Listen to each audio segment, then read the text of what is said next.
Okay guys, welcome to the WrestleView International Desk here on WViDesk.com, iTunes and of course WrestleView.com. This is episode 195 and it's a very, very special show because it's the long-awaited interview with the rattlesnake himself, Stone Cold Steve Austin. So I'm going to drop in here to the full interview. It runs about 20 minutes, so I hope you guys enjoy it. Let me know via Twitter at DarraghWV, at WViDesk. And of course, you can also rate, subscribe, and leave feedback over on iTunes.com. So guys, please enjoy this interview and stay tuned for the big 200 show, which is coming up very, very soon here on the WrestleView International Desk. Well, first of all, thank you for taking time to talk with me. I really, really appreciate it. I appreciate you helping us talk about Redneck Island. I'm looking forward to coming over to the UK. No, definitely. It's going to be pretty cool. Let's talk about Redneck Island. It's a unique program and it's starting on True TV. So what made you want to get involved with it? I'll tell you what, that's a good question. I was actually down at my ranch in South Texas and my phone rang, and it was the people from Country Music Television asked if I wanted to host Redneck Island, and they told me what it was about.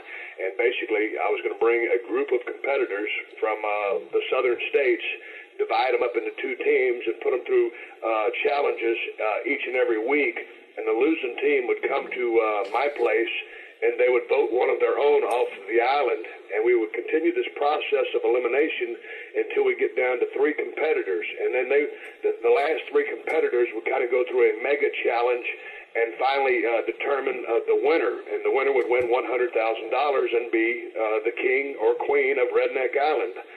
And it was very intriguing to me, and it sounded like a lot of fun. I really enjoyed my first endeavor into reality television through the first one I hosted, which was Tough Enough with WWE, and we made the business part of it line up, and we started going down to Mexico, and we filmed 3 seasons of it, and it's just a very fun show with real people from the South who are quite the characters themselves, and the challenges are more in the vein of their athletic contests, but it requires a little bit of brain work too, so I like to look at it as kind of, as we would say here in the United States, kind of a countrified Olympics in the vein of challenges, and a ton of fun. That's why I wanted to do it.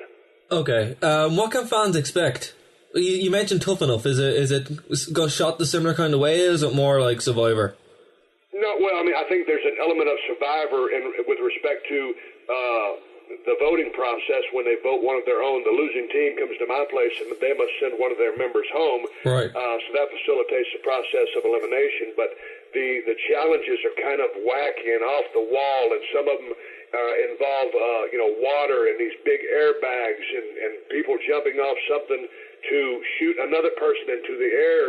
And some of these people are going 25, 30 feet in the air to try to come down inside a target in the water. So it's stuff like that which almost reminds me a little bit of Wipeout, but it's not like Wipeout. So it's kind of unlike anything you guys have on television over there.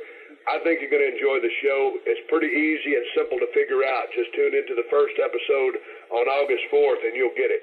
Well, it sounds like a mix between Fear Factor and like all this kind of crazy stuff. So it's very, very interesting. But like, this isn't your first time in reality TV, as you said yourself.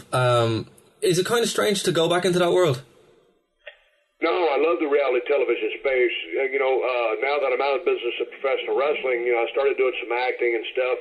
And because, I didn't want to go back to driving a forklift like I was doing before I got into the business of professional wrestling. Right. And I started doing some movies out here, and then had my first opportunity at reality television with Tough Enough, and then found Redneck Island. And currently I'm filming, currently over here in the States, my new reality television show is about to break on July 6th.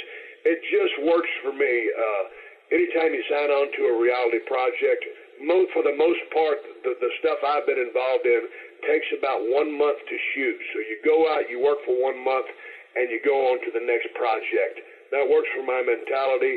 I like to go in, accomplish a task, get it done, and go on to the next one. It's very fun. I remember bullet points, but most of the stuff that comes out of my mouth is what happens in my brain. So it is reality television. The situations, the circumstances are real. I respond accordingly, and it's very fun. And it's a very good day at the office when you can go do a job, get paid to do it, and have fun while you're doing it. And that's what reality television is for me. And this show is fun, and I think that's why you guys will enjoy it over there. Awesome. So you said it's launching in August 4th. August 4th. Okay. The new True TV channel as well is coming over here in the UK, and it's kind of building up a whole big lineup there. What's the reaction been like over in the States? Has it aired over there yet, or is it going to air at the same time here in the UK as well? Oh, Redneck Island? Yeah. Oh, all 3 seasons. We've done 3 seasons of Redneck Island. I'm waiting to hear word if we're going to do season 4. But 3 seasons of Redneck Island have already aired over here, and I'm very excited that finally you guys are getting it over there. I do a podcast twice a week over here in the States called The Steve Austin Show. A big part of my listenership comes from the UK. I have a tremendous fan base over there from my wrestling days, and I truly appreciate how much my fans have supported me over there. They have been asking me on my Twitter account, Steve Austin BSR, when are we going to get Redneck Island? So finally you guys are going to get it, and it's just a hell of a damn show. Awesome. Okay, well, let's move away a little bit and talk about your acting, because you've been very, very busy since you've actually left the ring. You know, you started off doing stuff with Celebrity Deathmatch, and then you moved on to like movies like The Condemned and stuff like that. What's it like acting compared to wrestling? Well, acting's, man, it's a whole different ball game. There's just so much, memorization. Wrestling was kind of on the fly. I might know bullet points if I'm working an angle. Okay, let's go back to the Vince McMahon days. It's myself and Vince. I mean, we're just spinning off of each other, and it's kind of a free-for-all. We know where we're going. We're just playing off of each other, winding up the crowd and wanting to entice them into seeing what we're doing next and buy a ticket. With the movies, it's much more structured. You must kind of almost know your dialogue. It's carved in stone. Fight scenes are different than working in the ring. In the ring, it's almost like dancing. When you've done it for so long, that's almost what it is. You don't always know what's coming next. You can make that up on the fly. With the fight that happens on screen, everything must be absolutely technical, happen just like it was planned out, or someone will get hurt. I like the dynamics of the in-ring entertainment better than fighting on screen. I like the ad-lib ability that you had in the game of professional wrestling versus the memorized script. So 2 entirely different worlds. I don't think one really facilitates the other. They're just totally different animals. But the fact that I was a name in the business of professional wrestling did help facilitate getting into the movie business. And you've done some TV shows as well outside of reality television, like Celebrity Deathmatch, in more of a voiceover role. Do you ever want to do anything like that in the future? Say again? You've done voiceover work before in Celebrity Deathmatch. Would you ever want to do something like that before? Man, I get asked that all the time. Hey, man, you got a real interesting voice. Why don't you do more voiceover stuff? I have a regional sounding voice. I mean, I think it's almost kind of I don't want to say problem, but it's the same thing that Jim Ross, the greatest announcer in the history of the wrestling business, had. At one time, Vince thought he was too southern or too regional sounding and didn't think he would appeal to, an entire nation or an entire world. Well, we all know that he did and became the most beloved announcer of all time, but I think I kind of faced maybe some of those same limitations with regards to some of the companies out there wanting a voice that represents their product. I've done a few auditions for different products. None of those have really worked out, but nonetheless, when it comes time to selling something, or as in regards to my podcast, my voice is unique. It is what it is, and I can deliver a message. But it all depends on what that client's looking for. If they're looking for a voice like mine, they know where to find me. But to answer your question, voiceover work is just absolutely wonderful. It's easy. Obviously, it's easy on your body. It's easy on your schedule. If you have a great voice and can do it, it's a great job to have. Cool. Very, very cool. Well, in the time you have left, do you mind me asking you some wrestling questions? No, not at all. Okay, cool. I was listening to your podcast recently with Paul Heyman, and I have to ask, what was your greatest moment in ECW? Man, I would say the greatest moment in ECW was that night, it was about 4:30 in the morning when I cut that promo, and all the other guys had gone, and then finally Paulie said, hey, it's your time. And I asked Paulie, I said, hey, man, what do you want me to talk about? And he said, hey, just talk about your feeling. How you feeling right now? And I was feeling ticked off, frustrated, and like I'd been kept down and kind of screwed over. And I voiced those opinions right there in about a 7-minute interview. And that was a one-take deal, totally off the cuff, off the top of my head. and the whole crew of guys, it was Sandman, Raven, Mick Foley, Shane Douglas, and everybody just erupted when I got finished. So I would say that promo was a turning point in helping me focus on how to create a memorable promo, and it was all because, Paulie helped me and gave me the opportunity. That would be what the best thing that happened down in ECW. Okay. And speaking of promos, when you were doing all that, iconic stuff during the Monday Night Wars on Raw and in the WWF at the time, did you actually think that it would turn into what it's become? I got into wrestling when I was a kid, but what kept me a wrestling fan was yourself. So did you ever think that would actually turn into what it became? No, I didn't have an idea. I think when I first got into the business of pro wrestling, I was a fan. I started watching when I was 7 or 8 years old. And kind of in the back of my head, I knew that was something that I always wanted to do, but, would it be possible? So when I went to college, I was going to major in business to sell insurance like my father did before me and go into business with him. And so anyway, I saw a commercial for wrestling. I used to go down to the Sportatorium to watch the world-famous Von Erichs fight the Freebirds. And Chris Adams, who's from England, had his commercial on TV about his wrestling academy. And I said, that's it. That's the job for me. I'm going to go down and talk to Chris Adams. I did. He taught me how to wrestle. I got in because I wanted to be a wrestler. Now, when you do something, you want to be the best you can at it. But I certainly had no aspirations that it would snowball into what Stone Cold Steve Austin would eventually become after I broke into the business as Steve Williams, changed my name to Steve Austin, Stunning Steve Austin, Superstar Steve Austin, the Ringmaster, and finally Stone Cold Steve Austin. I certainly never expected what the future held for me.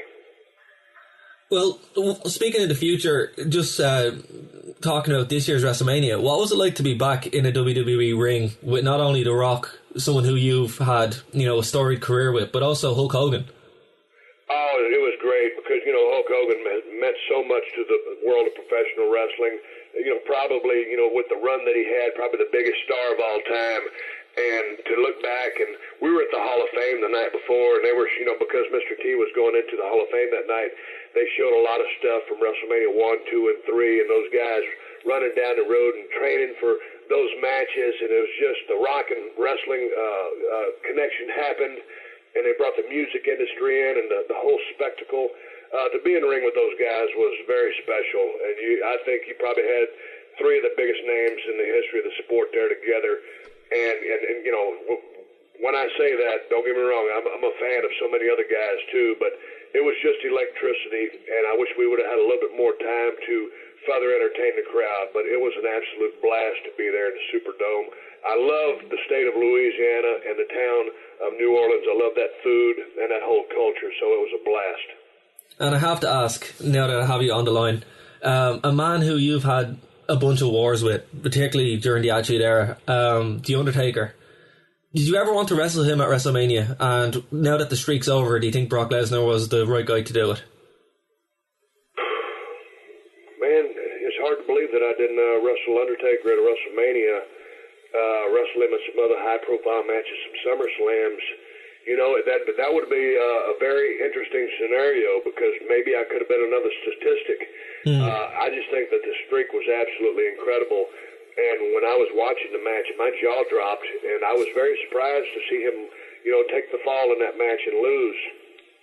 And I wanted the streak to remain intact. I'm such a fan of The Undertaker. But, yeah, if someone's going to do it, I was okay with Brock Lesnar doing it because he's such a big, impressive beast. Some people say, hey, he's kind of a part-time guy and he didn't deserve it. I don't know who else would really deserve that fall. So, anyway, Undertaker has had one of the greatest careers in the history of the business, a true icon and someone who everyone respects. Brock Lesnar, who came into the business of professional wrestling, everyone knew would be a big star, got out, went to the UFC, become their biggest draw ever, and then comes back into pro wrestling. So I don't think there's anyone more fit to beat Undertaker than Brock Lesnar. Okay. And finally, you're working away on your podcast. I've recently got into it myself. What made you want to enter into that world?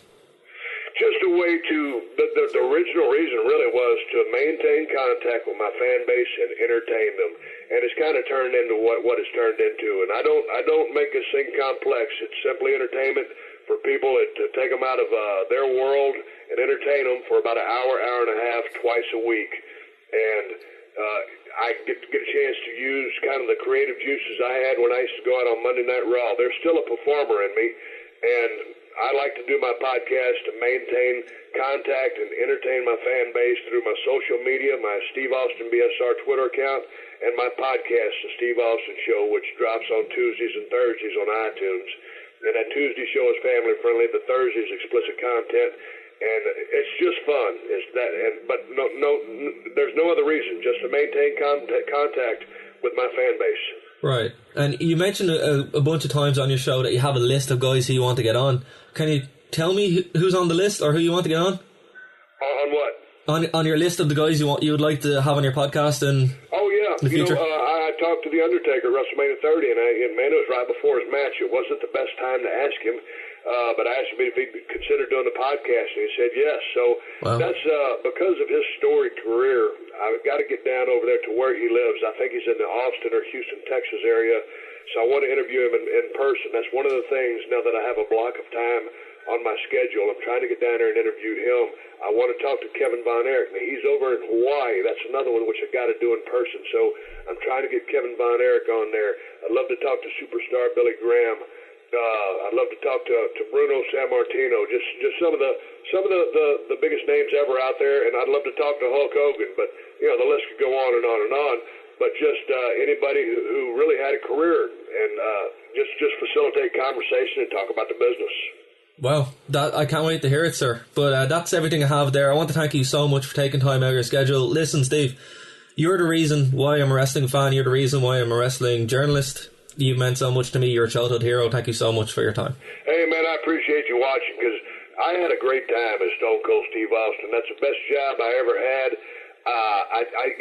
I don't miss it anymore. I just have a lot of fond memories. It was time for me to ride off into the sunset. I would have loved to got another 4 or 5 years out of my body, but I'm satisfied and truly happy to have the career that I had. And I never thought in a million years it would go as far as it did. But, man, I really appreciate it when people like you, watch the business. And, and maybe it's because of me or whatever, but, man, I just appreciate all the wrestling fans. So I appreciate it very much. No worries. Listen, best luck with your podcast, best luck with the reality TV show, and again, thank you so much. Thank you, man. I appreciate it.